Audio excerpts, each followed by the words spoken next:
Umidsizlikka tushma. Agar Alloh senga tegishli bir eshikni yopgan bo'lsa, bu sen uchun tayyorlab qo'ygan boshqa bir eshigi borligidan dalolat. Ohing Allohga omonat. Bu men, ichki ovozing. Marhabo do'stim, meni esladingmi? Yodingda bo'lsa, sen bilan oldinroq ham bir dardlashgandik. Ba'zida yig'lagan, ba'zida esa xandon otib kulgandik. Bu kim o'zi deysanmi? Menman, ichki ovozing. O'ylashimcha, yana kerak bo'lib qoldim senga. Unday bo'lsa, qani kel, sen bilan yana dardlashamiz. Bilaman, bosqinchilar yer bilan yakson qilib ketgan bir shahar bor ichingda. Muhabbatingdan foydalanib, eshigingni qoqqanlarini, kulgichlari ortida yashiringan ayyor yuzlarini ko'rmaganingni, qattiq ishonib uyga kirgizgan insonlarning orzularingni chilparchin qilganlarini, pok ko'ngilli deb o'ylagan kishilaringning qalbingda vayron qilganlarini, ishonching, e'tiboring, hatto o'rtadagi barcha gunohlar badalini senga o'tatganlarini bilaman. Begona insonlar manfaati uchun navbatga qo'yilganingni, haqli bo'lmaganlarni baxtli etishdan juda ham charchaganingni, senga qilingan nohaqliklar esingga tushganda nafasing qaytib ketishini va boshingdan o'tgan buncha narsalarning bir kishi uchun juda ham og'ir ekanini ham bilaman. Qo'lingdan kelgan har ishni qilganingni, doimo yordam berib kelgan insonlaringning sen uchun barmoqlarini ham qimirlatmay qo'yganlarini, sevilish ato etgan erkatoylik va kibr sababli qadringni bilolmagan, mehnatlaring va buncha sa'y-harakatlaringni bir tiyinga olmay nonko'rlik qilganlarini va qiyomatingni ko'rsatib, o'z mahsharing qarshisida seni yolg'iz tashlab qo'yganlarini ham kaminaga ma'lum.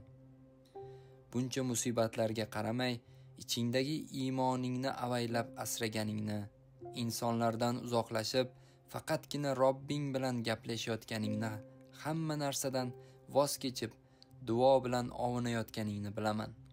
Yuragingni jahannam yeriga aylantirganlarga ham sabr bilan muomala qilayotganingdan, o'shancha dard alamga qaramay isyon etmaslik uchun sukut saqlaganingdan, ularni ichga yuta oqizgan ko'z yoshlaringdan, haq huquqing uchun har kecha Allohga yolvorayotganingdan ham xabardorman.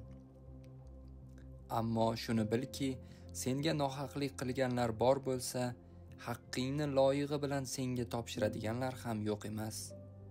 Ko'z yoshlaringga g'arq qilib ortiga ham boqmay qochganlar bo'lsa, ularni artib qaytadan baxtiyor etadiganlar ham bor.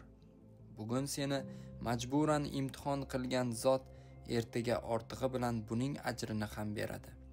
Bugun seni alam va ko'z yosh bilan sinagan ertaga indinga baxt saodat bilan mukofotlaydi. Shuni unutmaki, daraxtlar barcha yaproqlarni to'kmaguncha bahor kelmaydi. Ayni umidsizlikka tushmaganingda, ayni hammasi tugadi degan payting qadar daftaringga qaytadan yozila boshlaysan. Menga ishonasan, to'g'rimi? Bir kun sening ham ko'kragingga shamol tegadi. Yana yoshlik paytingga qaytasan. Singan barcha shoxlaring qaytadan o'sib chiqadi. Yana barg yozasan. Tomir yoygan hamma dardlaring qurib bitadi. Atrofga baxt yog'dirasan. Menga ishon. Bir kun sen ham qattiq sevilasan. Ishonchingdan chiqqanlarini bilaman, ammo shunda ham umidsizlikka tushma. Chunki bir kuni bir kishi oldinga chiqib, nimani yo'qotgan bo'lsang, hammasini senga qayta qozontiradi. Hayollaringda yerdan dast ko'tarib, yer bilan yakson bo'lgan ko'ngil shahringni boshqatdan quradi. Xafa qilgan barcha insonlar qurib ketgan jamiki qalin devorlarni buzadi. O'rniga esa baxt bilan sug'orilgan yangi qal'alar qurdiradi. Bugungacha ko'rsatgan sabring, qilgan shukring va duolaring eshiging oldida saf tortadi.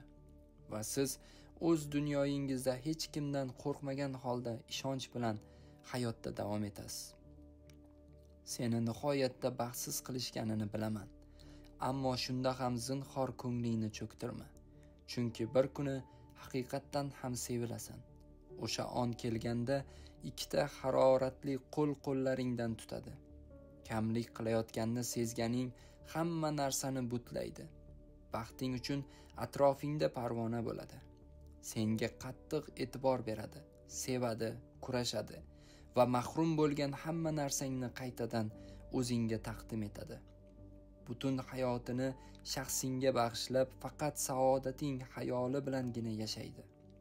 Shundayki, quvonchingiz ko'kka qadar yetib, rang-rang bulutlar hosil qiladi va har biringizning ko'zlaringizga har termilganingizda osmondan ustingizga baxt saodat yog'ayotganini ko'rasiz. Ishonchingdan chiqqanlarini bilaman, ammo shunda ham ishonishdan voz kechma, chunki bir kuni muqarrar mukofotini olasan. Boshingdan o'tgan barcha baxtsizliklarning senga isyonga yetaklashga tirishgan jamiki toleysizliklaringning, uchragan hamma haqsizlik va beparvoliklaringning ajrini olasan. Eng muhimi esa Allohga ishonsang, nima bo'lganda ham sabr qilishda va iymoningni himoyalashda davom etadigan bo'lsang, bir kuni muqarrar mana shu saodatga musharraf bo'lasan. Shuni unutmaki, Alloh bu sabringni shukurga do'ndirmaguncha, o'sha haqli bo'lgan baxtingni oyog'ing ostiga keltirmaguncha, men bu hayotdan roziman Robbim dedirmaguncha joningni olmaydi. Shunday ekan, sabr qilishda davom et. Albatta, sabr qilishda davom et. Nabi Yildiz.